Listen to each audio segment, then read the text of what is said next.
এটা রিঠা মাছ, আমরা কোনোদিন খাইনি, জানি না কীভাবে রান্না করতে হয়। আজকে নিয়ে এসছে। আমি একটু পেঁয়াজ, আদা, রসুন আর জিরে বাটা দিয়ে রান্না করবো, কাঁচা লঙ্কা দিয়ে।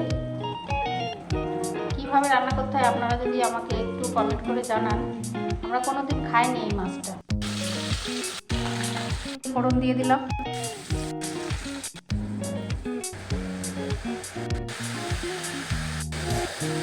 সামান্য জল দিয়ে মশলাটা ভালো করে কষিয়ে নিয়ে মাছগুলো দিয়ে দেবো।